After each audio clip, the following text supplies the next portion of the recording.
Hi Krishna, welcome everybody to another session of Bhagavad Gita.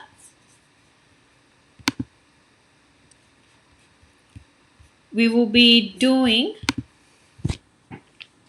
chapter 1 of Bhagavad Gita, text number 41 to 46. This is on page 58 to 61 of a hardbound Bhagavad Gita if you are following along. Today will be our last session for chapter 1. We are finishing chapter 1 today, so stay tuned. The last section of chapter 1 that we are covering is 5 reasons Arjuna gives not to fight. We saw the first reason he gives is compassion. He is feeling for the bloodshed of so many people losing lives.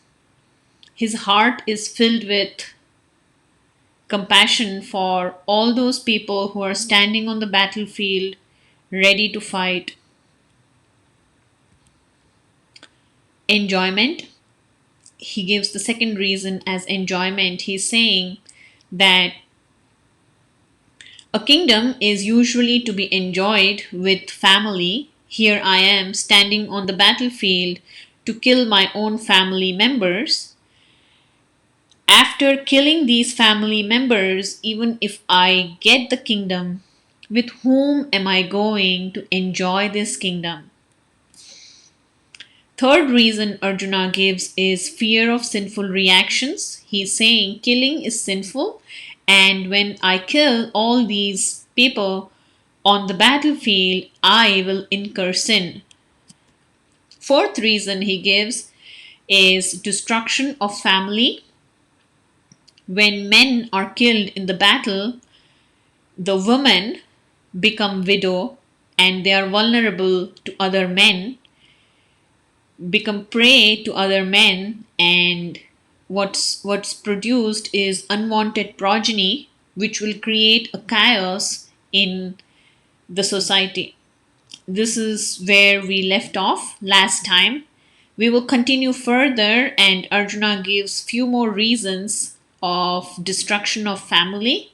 That's what we will be looking at today. There is a fifth reason we may cover in the beginning of chapter 2. We'll start with prayers.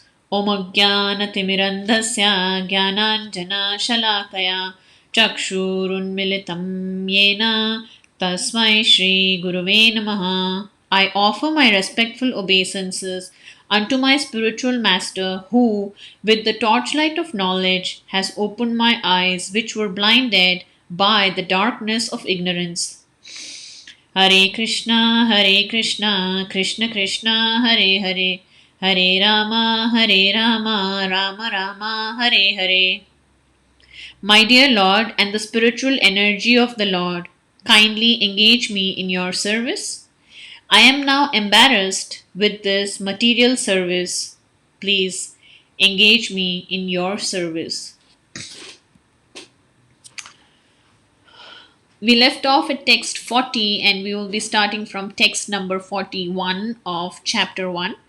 We are reading the translation. The translation for text 41, chapter 1 says, an increase of unwanted population certainly causes hellish life both for the family and for those who destroy the family tradition. The ancestors of such corrupt families fall down because the performances for offering them food and water are entirely stopped. So, what is Arjuna saying here? He's saying that when the men die in the battlefield, women become widow, they fall prey to other men, and there is mixing, unwanted mixing of men and women, from which is produced unwanted population. This is the reason he gave last time up until text 40. He's continuing from there, saying when such unwanted population increases, then what happens? He's saying an increase of unwanted population certainly causes hellish life both for family and for those who destroy the family tradition. So he's saying that we, who is Krishna and Arjuna, who are destroying the family tradition, they will go to hell. And he's saying the people, the unwanted population, they will also go to hell. And he's saying further, he's saying why? Because the ancestors of such corrupt families fall down. Because the performances for offering them food and water are entirely stopped. Now, what's this offering of food and water, and what's this ancestors of corrupt family falling down? Let's see. So, there is a family tradition, which is when the forefathers leave this world, they are offered food and they are offered water, which helps them to get out of the sinful reactions that they have performed. Many times, if the ancestors have performed sinful reactions, then they are not able to move on in their journey and may not be able to acquire a gross material body after they leave their present body. And so they are in a ghost body, which is very troublesome. So the family tradition is such people, such ancestors, or every ancestor is offered food and water. Food which is first offered to Krishna, which becomes prasadam. Such food is offered to the forefathers, which helps them to get over this ghostly form and their sinful activities. So, Arjuna is saying such help which is rendered to the forefathers is a family tradition, and we, Arjuna and Krishna, he's saying we are killing this family tradition. So, look at what he is foreseeing. He's foreseeing that in the war, I am killing a person. What happens to his family? His wife is becoming a prey to some other men, his family tradition is destroyed, and the ancestors of that family who are in a ghostly body will not be getting any food and water because there is nobody to tell them that this is a family tradition and one should be doing this. In such a case, the ancestors of the family are ruined. He's not only thinking about the people who he's killing in the battlefield, he's thinking about his family, he's thinking about the ancestors of that family. He's doing a great amount of foreseeing here. And he continues further. Text number 42, Arjuna says, by the evil deeds of those who destroy the family tradition and thus give rise to unwanted children, all kinds of community projects and family welfare activities are devastated. Now, he's thinking further on the same lines and saying, okay, what happens further is when the family traditions get destroyed, he gave one reason, which is the ancestors are always in a ghostly body. Now, the second reason he's giving is when there is unwanted population, there are different kinds of community projects and welfare work activities that are devastated. Let's see how.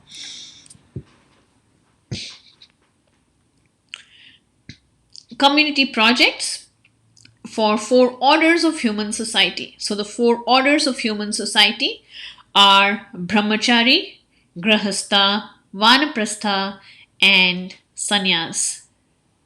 This is the trajectory of life that we all go through. First 25 years of our life we study, which is termed here as brahmachari. One gets good education. Next 25 years of one's life one spends in grihastha life. One gets married, has children, takes care of them. The next 25 years, which is from age 50 to 75, one is recommended to live a vanaprastha life wherein one is preparing to mm, to get released from the responsibilities that one had taken up in grahastha life and move spiritually in life with a greater intensity. And sannyas is the final stage of life where one is preparing to leave the body and attain the ultimate goal of life, which is go back home, back to Godhead. Now, what Arjuna is saying is this education and this lifestyle is prescribed by Sanatana Dharma or Varnashrama Dharma, and Arjuna is saying that such a format of life is helping one move forward towards attaining ultimate salvation or going back home, back to Godhead. And he's saying, by killing these people, I am disrupting such a family tradition and I am interrupting the process by which people can go back home, back to Godhead. He continues further, he is saying, O Krishna, maintainer of the people, I have heard by disciplic succession that those whose family traditions are destroyed dwell always in hell. Alas, how strange it is that we are preparing to commit greatly sinful acts. Driven by the desire to enjoy royal happiness, we are intent on killing our own kinsmen. He's continuing on the same point further. He's saying, I have heard in disciplic succession that those whose family traditions are destroyed dwell always in hell. So he's not saying that this is my opinion. He's saying, I have heard in disciplic succession. It is bona fide that if somebody's Vedic traditions are destroyed, then he always dwells in hell, because once the Vedic family traditions are destroyed, one does not know how to live a human life properly. And when one does not live a human life responsibly and properly, one dwells in hell. That's what Arjuna is saying. Next verse 44, he says, we are committing greatly sinful act just for our enjoyment. We are killing our kinsmen. Now, one thing here to see is Krishna is asking Arjuna to kill his kinsmen to establish righteousness, to establish back virtue, because the other party is not virtuous. Although that's the case, Arjuna is seeing that there is so much killing and I should not kill, and the family traditions are being destroyed, and all these reasons. Arjuna is saying we are driven by selfish motives. Arjuna's way of seeing is Krishna is asking him to win the kingdom and enjoy the kingdom. And he's saying, why do I kill for enjoying? The fact of the matter is, Krishna is asking Arjuna to win the kingdom and rule the kingdom virtuously as a service unto Krishna. But Arjuna, being a very saintly devotee of the Lord, he's very conscious of the moral principles and he does not want to kill. What Krishna is showing him is something which is higher than the moral principles. Text number 45. Better for me if the sons of Dhritarashtra, weapons in hand, were to kill me unarmed and unresisting on the battlefield. Sanjaya said, Arjuna, having thus spoken on the battlefield, cast aside his bow and arrows and sat down on the chariot, his mind overwhelmed with grief.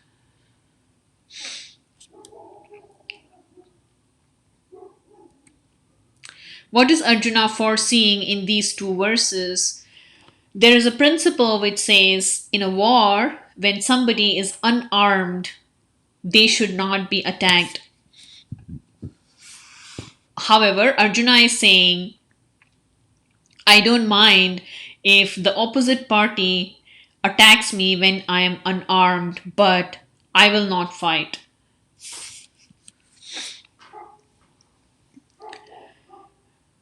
Arjuna, who had stood to observe the two armies in the middle of those two armies, now is afflicted with lamentation and he sits down, setting aside his bow and arrow, telling Krishna, Krishna, I am not going to fight. Arjuna is a very kind-hearted person, and Prabhupada makes a comment in the purport. He says, he's such a kind and soft-hearted person in the devotional service of the Lord is fit to receive self-knowledge. Someone who is foreseeing tiny integrities of his action. He's seeing how his action will impact so many people. His action will impact family traditions. His action will impact the ancestors of the family. His action will impact the path of salvation of the family whose members will get killed. Such a person who is always thinking before he acts and he's thinking for the well-being of the people around him is fit to receive self-knowledge.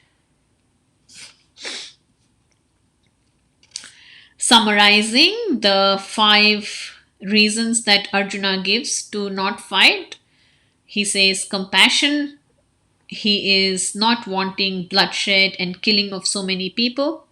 His heart cries for them. He does not want to enjoy the kingdom. He is not seeing that Krishna wants him to rule the kingdom as a service unto him. Krishna is not asking Arjuna to get the kingdom and then enjoy it. Fear of sinful reactions. Killing is sinful, so Arjuna does not want to kill. What we saw today is destruction of family. He gives reasons that when a member of the family is killed, then the family traditions are destroyed and there is nobody to offer food and water to the ancestors. The ancestors always dwell in hell. And the unwanted population whose family traditions are destroyed, they also dwell in hell. And the family, the varnashrama system, which helps a family move towards the ultimate salvation and receive and go back home, back to Godhead, such family tradition and such welfare activities are destroyed when the family traditions are interrupted. So he's saying, I will not fight because I'm causing so much impact, I'm causing so much harm, not only to the person who I kill, but then his ancestors and his family's ultimate goal of life is being impacted in a big picture of life. And Arjuna is saying, I don't want to fight. You could send in any questions if you have via chat. Thank you so much for watching. Have a wonderful weekend and we will meet again. Hare Krishna.